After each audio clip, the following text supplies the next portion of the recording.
Hey everyone, Tom Mike here from MLive.com. Joined by Justin Rogers. I think we're 2 games into the season. I think pretty much anything that could have gone wrong has gone wrong to this point for the Lions. They're not scoring enough points. They're allowing too many points. Their quarterback is beat up. You've got questions on the offensive line. Your best defensive player is out. On and on and on. Has not been a very good start for the Lions.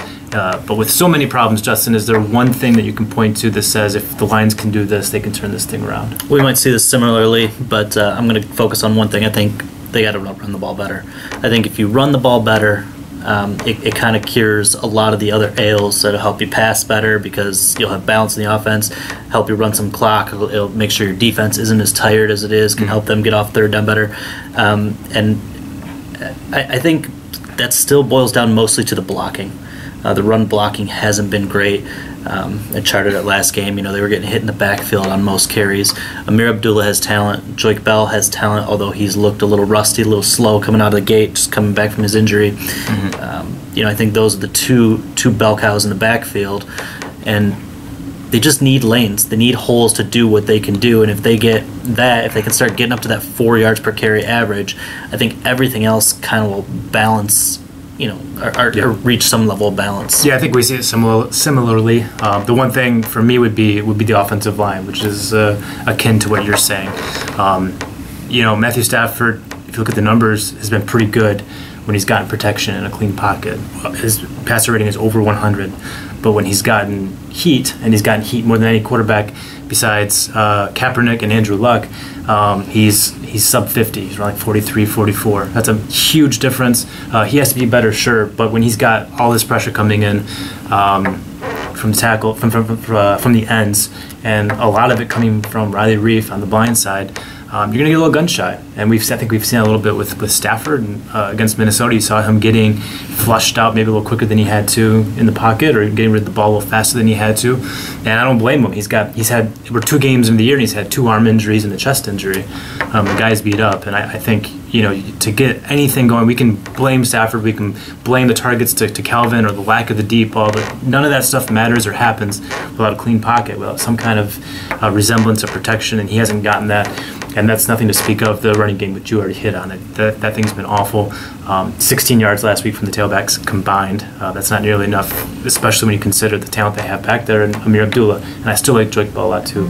But those guys need lanes. It hasn't happened. The offensive line needs to be better. They do get Waddle back this week, so maybe that could make a difference. But the offensive line, you get that thing going, and the offense could be okay. If you don't, you're gonna lose your quarterback before long. And on the run game, I think the short passing game could help free that up a little bit. I know they love that quick out to Golden Tate. Yeah. I'd like to see a little bit more of that, a little bit more slip screens to the backs, Calvin Johnson on quick slants. Just getting ahead of the chains with the passing game might draw a defender out of the box, give them a little bit lighter looks to run against. Right now, teams are stacking it against them. Yep. Whether they're bringing the pass rush blitz or just stuff in the run against or stuff in the box against the run. Lions need to find a way to loosen that. Need to find a way to put a body on body and keep that block long enough for the backs to do something meaningful. It's interesting to me. You talk about the one thing this team can do to turn it around, and we both talked about the offense when the defense has had its own issues as well. Just what is it, 30th I think in the league in total defense after ranking 2nd last year. We expected a slide without Sue, but that slide has turned into a free fall. Certainly the loss of Levy has played into it. Levy and Sue were that defense's best playmakers. I know Quinn had a nice season with the 7 picks last year and everything, but Levy and Sue are the guys that made it happen, particularly in the box up there. And neither one has played. Levy's not going to play this week either. I think best case scenario for him is the Monday night game in Seattle. But there's a lot of issues on that side of the ball. But the way I see it is, the Lions were always supposed to take a step back on defense. This was supposed to be the year where the offense turned it around, stepped up, finally started cashing on the first round picks at tight end, the first round pick at quarterback, Calvin Johnson, Golden Tate, on and on and on. This was supposed to be the year. They haven't stepped up. They haven't carried their burden, their load there, and you see, I think, the issues compounding when you tandem that with the issues on defense. Yeah, I don't know if the defensive tackle play is ever going to be much better than average with this group. I thought the biggest issue from week 1 to week 2 was solved in the fact that they were missing tackles. But 81.2% completion percentage by opposing quarterbacks. They got to find a way to reduce that, obviously. That's the most obvious statement I can make. But how do you do that? I think you got to be more aggressive.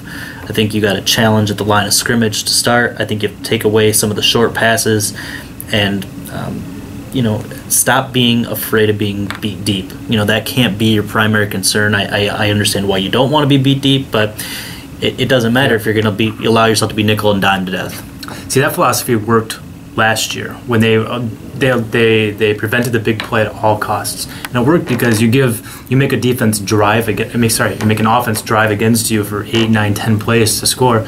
You're giving Ndamukong Suh and DeAndre Levy 7, 8, 9 tries at sacking the quarterback, of creating a turnover, of making a big play. But when you don't have those playmakers up there, you get nickel and dime to death. That's exactly what happened. You're not seeing. Yeah, the Lions are doing a pretty good job of preventing the big play, but no one's making the regular plays. And so teams just go 10 plays down the field against them, and you see the large yardage numbers that we've seen through 2 games. And that's a huge issue, I think, for the Lions. They do have to be more aggressive and drive down that completion percentage because at this point, offenses are having no problem whatsoever stringing together those drives without Sue, without Levy up there. Yeah, Jim Caldwell talks about complementary football all the time, and right now they're complementing each other's failures, and they really are. It's offensive line is failing to allow the offense to sustain drives, keeping the defense out there, making them tired. Defense is failing to get off the field too. I mean, they're blowing third downs. They're giving up massive completion percentage. We saw Adrian Peterson and the Vikings offensive line just run roughshod, overpower him last week, and not giving the offense enough opportunities. They're forcing them to play from behind and throw the ball more, and it's just a mess. I mean, it's so hard to say one fix. Like it's not. It's more than that. But you got to start somewhere, and it's probably the offensive line.